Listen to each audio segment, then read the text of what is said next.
नमो भगवते वासुदेवाय। श्रीमद्भागवत दशम स्कंध सप्तसप्ततितम अध्याय। शुक बोलंती शुद्ध मने इंद्रप्रस्थरे एक दिने। सभार मध्य धर्मसूत संगते घेनी चारि भ्रात। सन्निधे ब्रह्म ऋषि जन ब्राह्मण आदि चारि वर्ण। वृद्धे अछंती जेते भावे सिद्धादि गंधर्वे ए सर्वे। एहांकु करी सावधान चाहिण कृष्णर वदन। संभ्रमे जोड़िबे निकर कृष्णंकु बोले नृपवर। भोदेव शुण सावधाने यज्ञराजसूय विधाने। तोर विभूति देवगणे पवित्र परम कारणे। ताहांकु तोर पादगते पूजिबी महायज्ञ मते। एणु मोहर मन खेद कर तु ए यज्ञ संपाद। तोर चरण अविरते जे प्राणी चिंते शुद्ध चित्ते। निश्चल चित्ते करी ध्यान मुखे गुणंती तोर नाम। सेवंती उपवास व्रते वेद वचन शास्त्र मते। से तोते करंती प्रणाम तु अपवर्गर कारण। तु देव देव नर हरि जे तोर पादे सेवा करी। सेवार फले जेते लाभ उभय लोक अनुभव। ए सभा लोकर सम्मुखे तु एबे देखाओ प्रत्यक्षे। जे तोते भजे दृढ़ चित्ते जे अबा न भजंती तोते। एबे निजनकर गति प्रकाश कर दासरथी। कुरु सृंजय सभा मध्ये ए लोके देखंतु आनंदे। तुझे निर्गुण ब्रह्मसार मित्र ऐरी नाही तोर। ए सर्वभूते तोर वास एणु बोलाऊ समदृश। स्वसुख अनुभवे पूर्ण सेवके हेउ सुरद्रुम। सेवार अनुरूपे हित एणे तो नाही विपरीत। एमंते धर्मसूत बाणी गोविंद सभा मध्ये शुणी। अल्प हसी भावग्राही बोलंती राजा मुख चाही। हरि हरि बोल। भगवान उवाच शुणहो शत्रुकर्षण ए तोर उत्तम प्रमाण। तोहर पुण्य जस बाणी तिनि भुवन लोके शुणी। कल्याण बाणी रात्रि अंते सुजने सुमरिबे नित्ये। शुण ए यज्ञर महिमा अधिके किरे वा उपमा। ऋषि देवता पितृगण ए पुण्य यज्ञ रे तर्पण। सुहृद आदि जेते जंतु एणे ताहांक सुख हेतु। समरे सर्वनृप जिणी तु बस कर ए धरणी। सर्वसंहारे नृपवर सुखे तु महायज्ञ कर। ए जे तोहर चारि भ्रात दिगपालंक अंशे जात। मुहि दुर्जय सुरासुरे भावे खटई तोपयरे। एबे हो शुण तु राजन मोर सेवक जेते जन। ताहांकु इह परलोके थोई न थाई नाना सुखे। तेज शौर्य जस सिरी नाना विभूति आदि करी।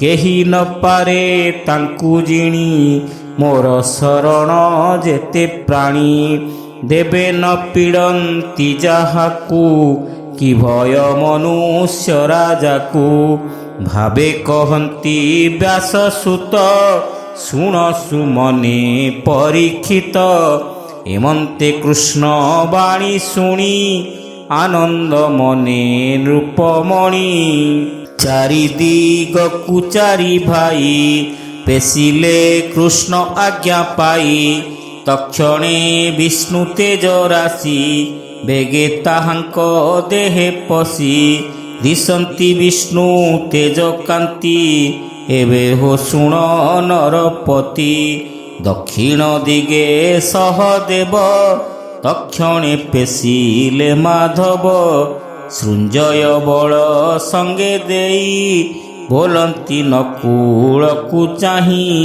ପଶ୍ଚିମ ଦିଗେ ତୁମ୍ଭେ ଚଳ ସଙ୍ଗେ ଘେନିଣ ମତ୍ସ୍ୟ ବଳ ଅର୍ଜୁନ ମୁଖ ଚାହିଁ ହରି ବୋଲନ୍ତି କରେ କର ଧରି ଉତ୍ତର ଦିଗେ ଯାଅ ତୁହି ମୋହର ନିଜ ଭାବ ବହି କୈକୟ ବଳ ସଙ୍ଗେ ଘେନ ଆନନ୍ଦେ ଚଳ ହେ ଅର୍ଜୁନ ପୁଣି ଅନାଇ ବୃକୋଦର ବୋଇଲେ ବ୍ରହ୍ମାଣ୍ଡ ଠାକୁର ମଦ୍ରରାଜନ ବଳ ସଙ୍ଗେ ଭୀମ ତୁ ଯାଅ ପୂର୍ବ ଦିଗେ ବୋଲନ୍ତି ପ୍ରଭୁ ନାରାୟଣ ରାଜାଙ୍କୁ କରି ନିମନ୍ତ୍ରଣ ବହନ ଆଣ ଚାରି ଭାଇ ଯଜ୍ଞ ସମ୍ଭାର ସଙ୍ଗେ ଲଇ ଗୋବିନ୍ଦ ଆଜ୍ଞା ପରମାଣେ ଗଲେ ସେ ରାଜା ନିମନ୍ତ୍ରଣେ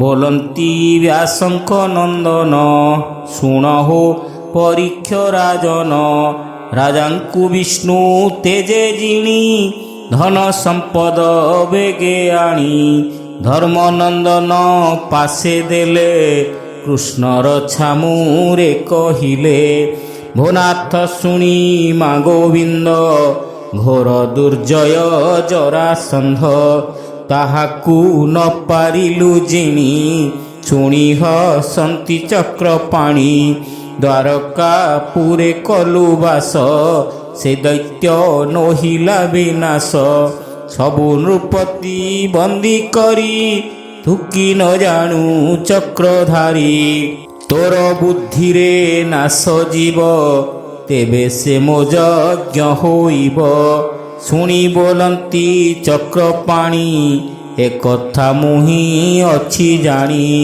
ସେ ବନ୍ଦୀ ନୃପତିଙ୍କ ବୀର କହିଲା ମୋହର ଆଗର ଅବଶ୍ୟ ତାକୁ ସଂହାରିବି ବନ୍ଦୀ ନୃପତି ଉଦ୍ଧରିବି ରାଜା କରୁ ମନେ ଧ୍ୟାନ ତକ୍ଷଣେ ଜାଣି ଜନାର୍ଦ୍ଦନ ଉଦ୍ଧବ ବାକ୍ୟ ସୁମରଣ କରି ଉଠିଲେ ନାରାୟଣ ଭୀମ ଅର୍ଜୁନ ତୁଲେ କରି ତକ୍ଷଣେ ବିପ୍ର ରୂପ ଧରି ମିଳିଲେ ଯାଇ ଗିରିବରେ ଦୁର୍ଗମ ଜରାସନ୍ଧପୁରେ ଅତିଥି ବେଶେ ତାର ଦ୍ୱାରେ ମିଳିଲେ ଭିକ୍ଷୁକ ବେଭାରେ ଗୃହସ୍ଥ ଧର୍ମ ଭିକ୍ଷୁ ପୂଜା ବ୍ରହ୍ମଣ୍ୟ ଜରାସନ୍ଧ ରାଜା ବାର ସମୀପେ ଭଗବାନ ସୁସ୍ୱରେ କଲେ ସାମଗାନ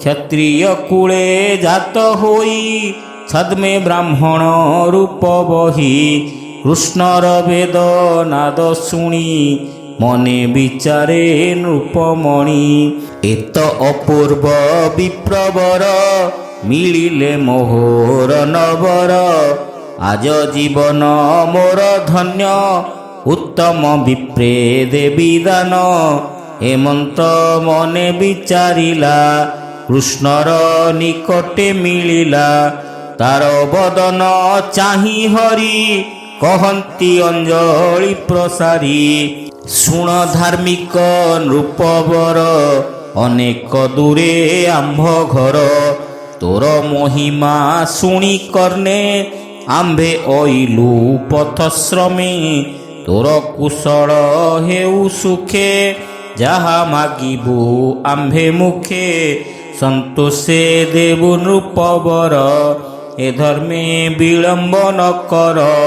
ତୁ ପୁଣ୍ୟବନ୍ତ ଶିରୋମଣି, ଆମ୍ଭେ ଅଇଲୁ ଯଶ ଶୁଣି। ସଂସାର ଦୁଃଖର କାରଣ, ତିତିକ୍ଷୁ ବୋଲାନ୍ତି ଯେ ଜନ।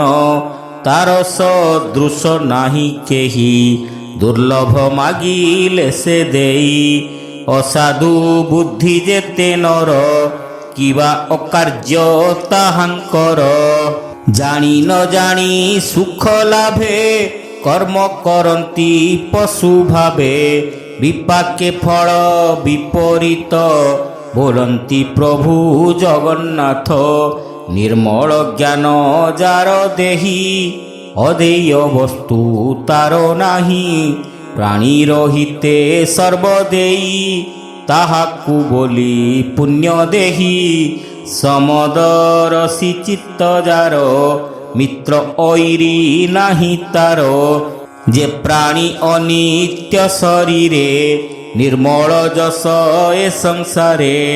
ପୁଣ୍ୟ ପୁରୁଷେ ଯାହା ଗାଇ, ତାହା ନ ସଞ୍ଚେ ଦେହ ବହି। ନିଷ୍ଫଳ ତାହାର ଜୀବନ, ନିନ୍ଦା କରନ୍ତି ସର୍ବଜନ। ତା ସୁଖ ନାହିଁ ବେନି ଲୋକେ, ଜୀବନ ବହେ ଦୁଃଖ ଶୋକେ। ପୁଣ୍ୟ ପୁରୁଷ ପୂର୍ବ କାଳେ, ଥିଲେ ଯେ ଏ ମହିମଣ୍ଡଳେ। ଯେ ହରିଶ୍ଚନ୍ଦ୍ର ମହିପତି, ଜେରନ୍ତି ଦେବ ଉଞ୍ଚ ବୃତ୍ତି। ଶିବିରାଜନ ଭାଗ୍ୟବନ୍ତ, ବଳି ଯେ ବିରୋଚନ ସୁତ। ବ୍ୟାଧ କପୋତ ଆଦି ଯେତେ, ଅଧ୍ରୁବ ଦେହେ ଧ୍ରୁବ ପଥେ। ଗମିଲେ ପୁଣ୍ୟ ଫଳ ସୁଖେ, ଯଶ ରହିଲା ତିନି ଲୋକେ। ହରି ହରି ବୋଲ। ଶୁକ ଉବାଚ ଏମନ୍ତେ କୃଷ୍ଣ ବାଣୀ ଶୁଣି, ବିପ୍ରଙ୍କୁ ଚାହିଁ ନୃପମଣି। ସ୍ୱର ଆକୃତି ପରିମାଣେ, ହସ୍ତ କର୍କଶ ଧନୁ ଗୁଣେ। ଦେଖି କରଇ ବିଚାରଣ, ନିଶ୍ଚେ ଏନୁହଇ ବ୍ରାହ୍ମଣ। ପୂର୍ବେ ହାଙ୍କୁ ଅଛି ଦେଖି, ଏମନ୍ତ ମନେ ଉପଲକ୍ଷି। ପୁଣି ବିଚାରେ ଶୁଦ୍ଧ ଚିତେ, ଅତିଥି ଲଙ୍ଘିବି କେମନ୍ତେ। ବ୍ରାହ୍ମଣ ରୂପେ ହୋଇଛନ୍ନ, ଯେବେ ମାଗିବେ ମୋ ଜୀବନ। ଏହାକୁ ନାହିଁ ମୋର ଭୀତି, ମୋହର ଦ୍ୱାରେ ଏ ଅତିଥି। ଏହାଙ୍କୁ ନିଶ୍ଚେ ଦେବି ଦାନ, ଯେବେ ମାଗିବେ ମୋ ଜୀବନ। ବଳିରାଜାର ଯଜ୍ଞ କାଳେ, ବିଷ୍ଣୁ ମିଳିଲେ ବିପ୍ର ଛଳେ। ତିନି ଚରଣେ ମହି ଦେଲା, ତା ଯଶ ସଂସାରେ ରହିଲା। ବିଷ୍ଣୁ ନାସିଲେ ତାର ଦୁଃଖ, ଭୁଞ୍ଜେ ଅଛିଦ୍ର ନିତ୍ୟ ସୁଖ। ମନ୍ତ୍ରୀ ବଚନ ନ ଶୁଣିଲା, ଯେଣୁ ତା ପୂର୍ବ ଭାଗ୍ୟେ ଥିଲା। କ୍ଷତ୍ରିୟ କୂଳେ ଜାତ ହୋଇ, ବ୍ରାହ୍ମଣ ହିତ ଯେ ନ କହି। ଧନ ଜୀବନ ଧିକ ତାର, ନିର୍ମଳ ଯଶ ନାହିଁ ଯାର। ଏମନ୍ତ କରି ଅନୁମାନ, ବିପ୍ରଙ୍କୁ ବୋଲଇ ବଚନ। ଭୋ ବିପ୍ର ବରେ ମାଗଦାନ, ଦେବଇଁ ସତ୍ୟ ମୋ ବଚନ। ଏ ଧର୍ମେ ବିଳମ୍ବ ନ କର, ମାଗିଲେ ଦେବି ଆଜ ଶିର। ଶୁଣି ତାହାର ସତ୍ୟବାଣୀ, ବୋଲନ୍ତି ପ୍ରଭୁ ଚକ୍ରପାଣି। ତୁ ପୁଣ୍ୟବନ୍ତ ନୃପମଣି, ଆମ୍ଭେ ତୋହର ଯଶ ଶୁଣି। ଅଇଲୁ ଦୁଃଖ ଦୂର ପଥ, ଯେଣୁ ତୁ ପୁରୁଷ ମହତ। ଆମ୍ଭଙ୍କୁ ଯୁଦ୍ଧ ଦିଅ ଦାନ, ଆନରେ ନାହିଁ ପ୍ରୟୋଜନ।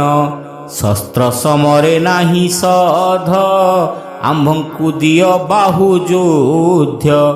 ଯେବେ ତୋ ଇଷ୍ଟ ଧର୍ମ ସତ୍ୟ, ଆମ୍ଭେ କହିବୁ ଶୁଣ ତତ୍ତ୍ୱ। କ୍ଷତ୍ରିୟ ଜନ୍ମ ଆମ୍ଭେ ତିନି, ଏବେ ତୁ ନ ପାରିଲୁ ଚିହ୍ନି। ତା ଶୁଣି ଚକିତେ ରାଜନ ଚାହିଁ କରଇ ଅନୁମାନ। କିଏ ଗନ୍ଧର୍ବ ବିଦ୍ୟାଧର ମନୁଷ୍ୟ ରାକ୍ଷସ କିନ୍ନର, ବ୍ରାହ୍ମଣ କାହିଁ ଏତେ ତେଜ କର୍କଶ ଧନୁର୍ଗୁଣେ ଭୁଜ। ନିଶ୍ଚୟ କ୍ଷତ୍ରିୟ ତିନି ଜଣ ପୁଣି କହନ୍ତି ନାରାୟଣ। ଦେଖ ଏ ବୀର ବୃକୋଦର ବାମେଟି ଅର୍ଜୁନ ଏହାର। ଏହାଙ୍କ ମାତୁଳଜ ଭ୍ରାତ ମୁଁ କୃଷ୍ଣ ବସୁଦେବ ସୁତ। ମୁଁ ତୋର ରିପୁ ମହାବଳ ଜିଣିଲି ସପ୍ତଦଶ ବେଳ। ବେଳେ ଜିଣିଲୁ ବଳେ ତୁହି ତା ଶୁଣି କୃଷ୍ଣ ମୁଖ ଚାହିଁ।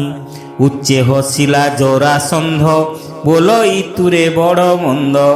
କୋପେ ବୋଲଇ କୃଷ୍ଣେ ଚାହିଁ ସତ୍ୟ ଯେ କରିଅଛି ମୁହିଁ। ସଂଗ୍ରାମ ମୋହର ଉଚିତ ତୁ ପୁଣି ସଂଗ୍ରାମେ ନିଶତ। ପଳାଇ ଗଲୁ ମୋର ଭଏ ଏବେ ଭଣ୍ଡିଲୁ କୁଟ ମୋହେ। ମଥୁରା ଛାଡ଼ି ଜଳେ ପଶି ଏବେ ଛଳିଲୁ ମୋତେ ଆସି।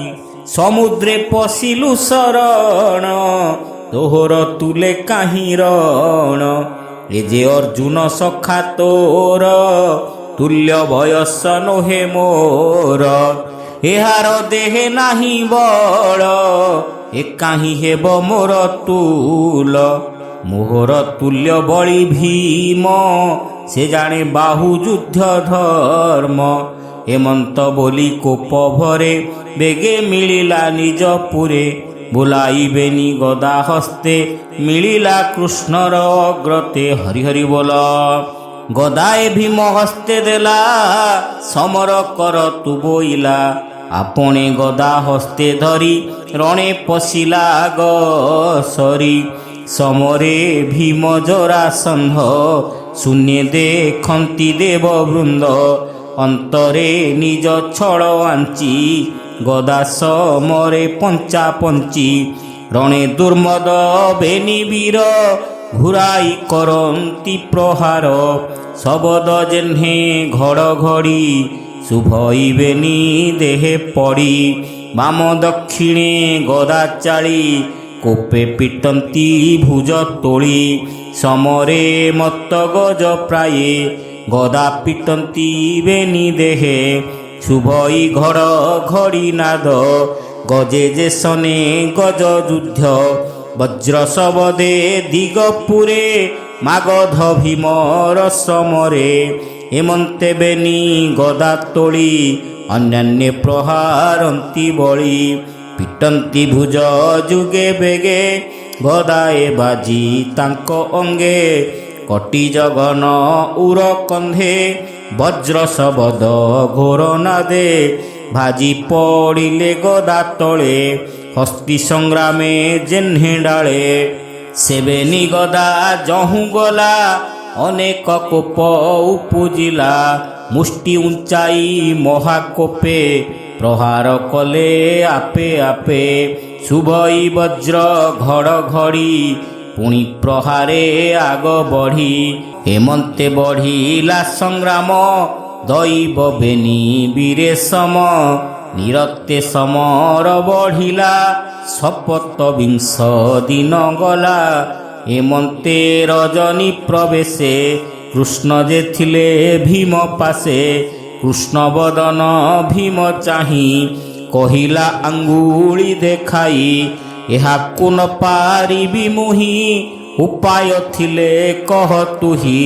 ଭୀମ ବଚନେ ନାରାୟଣ ଚିନ୍ତିଲେ ଜରାର ମରଣ। ଜରା ରାକ୍ଷସୀ ଜନ୍ମ କାଳେ ସନ୍ଧାନ କଲା ବେନି ଫାଳେ। ବୋଇଲା ହୁଅ ତୁ ଅକ୍ଷୟ କେ ଜାଣିପାରେ ଏ ଉପାୟ। ତୋତେ କରିବ ବେନି ଫାଳ ଖଣ୍ଡେ ଖେପିବ ଅନ୍ତରାଳ। ଖଣ୍ଡେ ଖେପିବ ସିନ୍ଧୁ ଜଳେ ଦହିବ ବଡ଼ ବା ନଳେ। ତେବେ ସେ ତୋହର ମରଣ ଏ କଥା ଜାଣି ନାରାୟଣ। ଭୀମ ଶରୀରେ ନରହରି ତକ୍ଷଣେ ନିଜ ତେଜ ଭରି। ନିର୍ଭୟ କଲେ ତାର ମନ ଘୋର ଶବଦେ ଭୀମସେନ ଚାହିଁଲା କୃଷ୍ଣର ବଦନ। ତକ୍ଷଣେ ପ୍ରଭୁ ଭଗବାନ ଶତ୍ରୁର ମରଣ ଉପାୟ ତୃଣ ଉପାଡ଼ି ଦେବରାୟ। ଭୀମେ ଦେଖାଇ ନରହରି ଚିରିଲେ ବେନି ଫାଳ କରି। ତକ୍ଷଣେ ଚାହିଁ ବୃକୋଦର ଶବଦ କଲା ମହାଘୋର। ଉତ୍ତାନେ ପଡ଼ିଥିଲା ଭୀମ ଦେହେ ପଶିଲା ଗରୁତ୍ତମ। ଜରାକୁ ପକାଇଲା ତଳେ ତକ୍ଷଣେ ଉଠି ମହାବଳେ। ବିଷ୍ଣୁର ତେଜେ ଘୋର ନାଦ କରି ଧଇଲା ବେନିପାଦ। ଆକର୍ଷି ପାଦେ ପାଦ ମୋଡ଼ି ଆର ଚରଣ ହସ୍ତେ ତାଡ଼ି। ଦେଖନ୍ତି ପ୍ରଭୁ ଦାମୋଦର ବେଗେ ଫାଟିଲା ମଳଦ୍ୱାର। ହୁଙ୍କାର ନାଦେ ମହାବଳ ତକ୍ଷଣେ କଲା ବେନିଫାଳ। ଦେବେତା ଦେଖନ୍ତି ପ୍ରତ୍ୟକ୍ଷେ ଖଣ୍ଡେ ଫିଙ୍ଗିଲା ଅନ୍ତରିକ୍ଷେ। ଆର ଖଣ୍ଡକ ଭୂମିଗତେ ପଡ଼ିଲା କୃଷ୍ଣର ଗ୍ରତେ। ଗଜ ଯେ ସନେ ବୃକ୍ଷ ଡାଳ ଲୀଳାଏ କରେ ବେନିଫାଳ। ଏକୋଇ ଚରଣ ବୃଷଣ ଜଘନ କଟି ପୃଷ୍ଠସ୍ତନ। ଏକୋଇ ଭୁଜ ଅଂଶ ଧରି ଯେହ୍ନେ କରତେ କାଷ୍ଠ ଚିରି। ଏକୋଇ ନାସା ପୁଟ କର୍ଣ୍ଣ ଚକ୍ଷୁ କପୋଳ ଦେଖି ଜନ। ଶୁଭଇ ହାହାକାର ବାଣୀ ଭୀମ ଉଠିଲା ଶିର ଝୁଣି। ହରି ହରି ବୋଲ। ଜରାସନ୍ଧର ପାଦ ଧରି ବୁଲାଇ ଅନ୍ତରାଳ କରି। ବଡ଼ ବାନଳେ ପକାଇଲା ଏମନ୍ତେ ଶତ୍ରୁ ନାଶ ଗଲା। ତକ୍ଷଣେ ପାର୍ଥ ଜଗନ୍ନାଥ ଧଇଲେ ବୃକୋଦର ହସ୍ତ। ଜୟ ଶବଦେ ନରହରି ଭୀମକୁ ଆଲିଙ୍ଗନ କରି। ଜରାସନ୍ଧର ପୁତ୍ରେ ଆଣି ନୃପ ଆସନେ ଚକ୍ରପାଣି। ବସାଇ ନିଜ ଜନ ମଧ୍ୟେ କୃଷ୍ଣ ସଞ୍ଚିଲେ ରାଜପଦେ। ବନ୍ଧନେ ଯେତେକ ନୃପତି ତାହାଙ୍କୁ ସୁମରି ଶ୍ରୀପତି। ପର୍ବତ କ୍ରୋଟ ମଧ୍ୟ ଗତେ ଗୋବିନ୍ଦ ଗଲେ ପାଦ ଗତେ। ସେ ହରି ଚରଣେ ବିଶ୍ୱାସ ଶରଣେ ଜଗନ୍ନାଥ ଦାସ। ଭାବେ ସେ ହରି ଚରଣେ ବିଶ୍ୱାସ ଭାବେ ଶରଣେ ଜଗନ୍ନାଥ ଦାସ। ହରି ହରି ବୋଲ। ଇତି ଶ୍ରୀମଦ୍ଭାଗବତେ ମହାପୁରାଣେ ପାରମହଂସ୍ୟାଂ ସଂହିତାୟାଂ ଦଶମସ୍କନ୍ଧେ ଉତ୍ତରାର୍ଦ୍ଧେ ଜରାସନ୍ଧବଧୂ ନାମ ସପ୍ତସପ୍ତତିତମ ଅଧ୍ୟାୟ।